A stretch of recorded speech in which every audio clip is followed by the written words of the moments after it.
Hey guys, how's it going? Welcome to my studio. This is Paint with Lovejoy. Thanks so much for joining me. If this is your first time here, please subscribe to the channel and check out the other videos. And if you're here for a second, third, or fourth time, thank you so much for coming back and getting creative.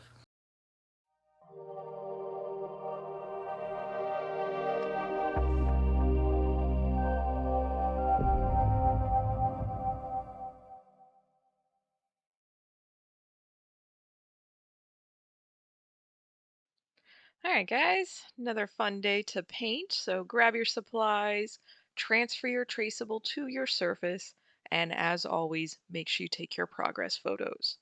Now on my traceable, I went over it with a black Sharpie marker for those of you at home that are going to pause the video and draw what you see. If you utilize the traceable, you do not have to go over with the black lines.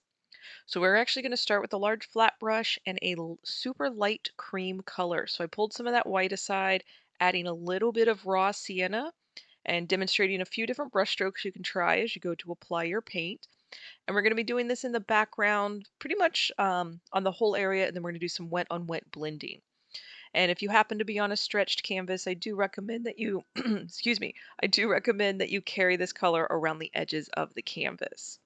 Now, if you're using student grade paint like I am here, I do recommend that you apply it a little bit thicker, and it will help with the coverage and it will help with some of the blending. Now, if you do have to mix your light cream color a second or third time, don't stress about getting the exact same shade every time. All right, so now we're grabbing some of that white, slapping it right on our background, and this is called wet on wet blending. And then I am moving down to a smaller medium flat brush, and we're going to make a light gray. And a tiny, tiny amount of pigment will go a long way to make that gray. And kind of right above where that boat is and kind of the bottom part, the curve of the wave, we're going to paint directly on top of that base, right on top of that light cream. And then I realized mine was a little bit too light, so I grabbed some of that direct black, put two little dots on there, wiped my brush off, and then blended that into the base. Again, this is called wet on wet blending. It's quite therapeutic and relaxing. Um, Feel free to just kind of have fun with it. And again, I wanted it a little bit lighter, so I grabbed some of that white and slapped it on there and blended it in. Now, I have seen this painting done by some of my students, and they've changed the background. So if you want like a sunset background or a blue sky, feel free to do that. All right, so now we're going to go for a medium raw sienna, and that is going to be white with a bit more raw sienna, about a 1-to-1 ratio. And we're going to start filling in the boats. And I'm filling in both sections. We will go in with a darker color for a few of the boats just to kind of give a little hint of some shading. Now, you are more than welcome to reference the original Great Wave painting or follow along with the video. So you saw that I just actually added a little bit of black to that raw sienna mixture just to apply it to the boat on the left-hand side. And every now and then you do see the little icon pop up to pause the video and take your progress photo. Feel free to do that. It's good to document your process. So now we're moving into the base color for the waves. And again, this is where you're going to strengthen your power of observation. I want you to notice where I place this color um, and kind of the shape that I make with it and mimic that to the best of your ability. And it is a light blue, so that was white with a little bit of blue in there. If yours is a little lighter or darker than mine, totally okay. After this is applied, we will be going in with a darker blue to give some of those iconic striations, those stripes in the waves from the original painting. Now, if you are one of my first time painters and maybe you realize you're holding your breath, give a big exhale, relax. I am really proud of you for painting at home. This is a skill that just gets better and more comfortable with more practice. I'm proud of you for painting at home. And you're also more than welcome to switch out different brushes if you want to get into the medium flat brush or anything, or the small pointy one. Go right ahead and switch out as needed. So here you can see where I added more blue to that mixture. We're going for about a medium blue. Again, you're going to be strengthening your power of observation as we do this. And I did switch down to the small pointy brush just to give a little bit more control. And whether you're using this brush or the medium flat brush, again, just observe the place of where I put it and play with the pressure of your brush. Light pressure will create a skinnier line, more pressure will create a bit of a wider line. And for these particular lines, I am using about medium pressure so that way I can kind of make this line with one brush stroke. You do want to keep the definition between the light blue and the dark blue. Again, we are referencing that original Great Wave painting. And again, if you need to mix your color 2 or 3 times, does not have to be the exact same shade every time. You're getting good practice. And again, if you're on a stretched canvas, carry these colors around the edge. It just looks nice when you hang it on the wall, having that color wrap around the edge. And if you happen to put one of these lines somewhere I do not, or maybe you lose one of the light blue spaces, don't freak out about it. You can let your paint dry, and you can actually go back with the light blue once it's dry and reapply. So with acrylic painting, there's a lot of wiggle room. That's why it's an excellent medium to start with for my beginner and first time painters. All right, so here it's a little bit more obvious. You can see that I am using about medium pressure with the brush to create these wider lines. Again, just kind of play with getting comfortable with your pressure and with your tools. And that's really what the beginning stages of painting are. Each time that you paint, your brain's taking in all the information of mixing the colors, of holding the brush, of completing a painting. And when you go to paint the next time, it tends to make a little bit more sense, or you take what you apply from this painting into your next painting. So going back to that medium flat brush, making a really light gray, and hopefully you can see it at home on the video. We will be moving into white next, so by putting a little bit of light gray on here gives a little bit of definition before we start doing the white caps on the waves and the little like finger, um, I'm not quite sure what you call those, but the little finger looking things on the ends of the waves from the original painting. So feel free if you need to pause the video at any time just to kind of see where those colors went. So now grabbing the small pointy brush and that direct raw sienna, just giving the boats a little bit more definition and using that light pressure. So you should have a distinct light raw sienna and a darker raw sienna. Or if you end up switching out colors on your boat, go right ahead. And remember, pause the video, take your progress photos. On this one, I did let it fully dry before I moved into this step. And this helps keep the white a bit more opaque, a little bit more solid, and not going to mix with the blue or the gray. So again, I am filling in the remaining space on the canvas. I'm overlapping a few areas. Basically, after this step, there should be no white space, no canvas showing through. And I always kind of laugh when I'm applying white on a white canvas because it's not super distinct, but you will start to see some of the contrast. And again, switch brushes as needed. And you do want to be rather generous with this application um, so that way this white kind of pops on here.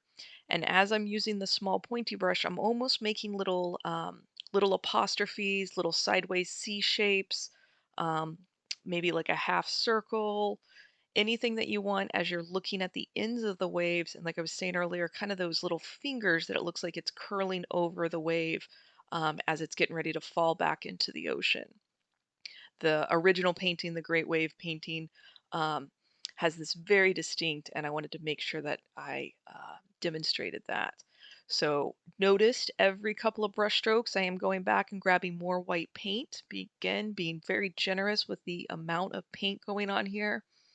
And if you have rather thin paint, it is okay to do this 2 or 3 times. You can do a couple of layers to build up your opacity. I am making sure that I go over all those traceable lines. We will do a little bit of black outlining a little bit later on, but I want to make sure everything is covered and just taking it kind of section by section. So now moving into that kind of bottom wave, and then we'll get a little bit more distinct as we get to the right-hand side of the canvas. And I will be painting over a little bit of the area for those light blue watercolor sections. If you're finding that your brush is shaky as you're going to make some of these little curves or make some of your marks, that means you're holding your breath. So if you exhale as you touch the brush to the canvas, that will be of great benefit to you. and you'll enjoy the painting process a little bit more. So remember to breathe, remember to laugh and smile at yourself, and just have fun.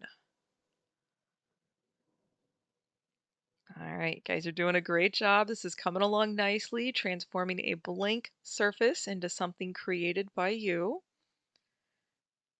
And again, you can reference the original painting or follow along with the video.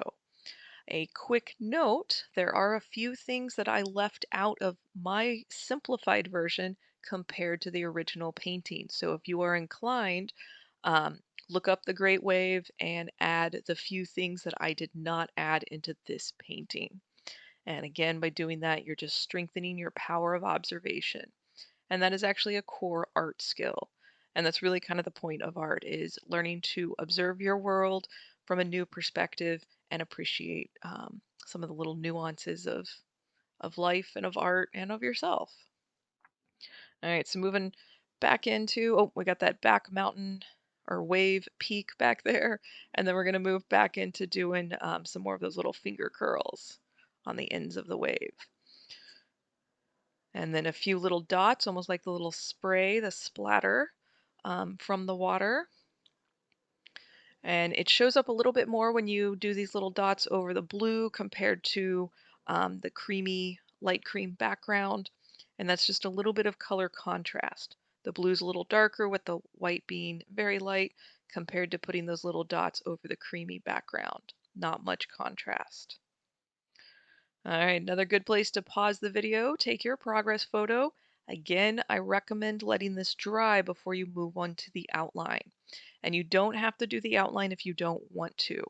We are going to be using the pointy brush, black paint, and this is where you can add a little bit of water to your paint if you have really thick paint and you need to elongate, give a little bit more fluidity to your paint.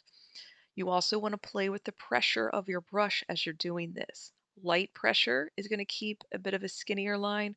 More pressure will keep a bit of a fatter, whiter line. And you can see that sometimes I have my pinky out. I use that as kind of a steady pivot point on my hand. And I'm also resting my forearm against the edge of the table. So feel free to adjust for what you need as you're making some of these light, skinny lines. Or maybe they're a little bit wider. That's okay. Also take notice that how often I reload my brush to go back and grab that fresh paint. And again, doing those little apostrophes, little half circles, little arcs, and that helps kind of define some of these tips of the wave. Again, not entirely like the original, so you can have your option onto which one you follow, the original painting or this. But I do like adding this because it just gives a little bit of a pop to your composition. Then we'll be outlining the boats and a few other sections on the wave. Trust your instincts if you are inclined to add something I do not. Or if you want to make this painting unique, if you want to do a little self-portrait of you sitting in the boat or your family or your favorite animals, whatever you want. If you want to put some birds in the sky, if you want to put a shark in the ocean, go right ahead and make your painting your own. That's one of the best things about creativity. And if you don't like it, just paint another one or paint on top of it. All right, coming along nicely. Again, I'm so proud of you guys for stepping out of your comfort zone, getting comfortable with painting at home, and pushing your comfort level. This is how we grow. This is how we evolve. This is how new things become comfortable and normal. And I highly encourage everybody, myself included, to constantly just push yourself a little bit outside your comfort zone and keep on learning. I think truly that's what keeps us young is the more that we can keep learning and keep enjoying life. All right, and again, if you're inclined to put some of these little lines somewhere I do not, go right ahead and do that. And if you end up losing some of the white, you can go back to the white and add more. Oh, forgot that last little wave peak in the back. There we go. All right, you guys, great job. Thank you so much for hanging out with me and getting creative. I always enjoy this, and I look forward to the next time that we paint together. Until then, cheers. Hey guys, I hope you enjoyed the process of painting and I hope you are happy with how your paintings turned out. I'm really proud of you for getting creative. As you're uploading these to social media, please tag me at or hashtag paintwithlovejoy or email me your pictures paintwithlovejoy@gmail.com. I really enjoy seeing them. I try to post them on social media to encourage other beginner painters to try the process of painting. But please share this with your community as well. Anybody who is kind of scared to paint, share your experience with them and let them know kind of how much you benefited from it and how much you enjoyed the process. So kind of share the fun. With that being said, if you have any comments, questions, feedback, things that you want me to paint in the future, please leave a comment. I try to respond to everybody as quickly as I can. And any of the future suggestions for paintings, I add that to my production list and get to them as quickly as I can. So in the meantime, please keep getting creative. Let me know how you're doing. And until next time, cheers.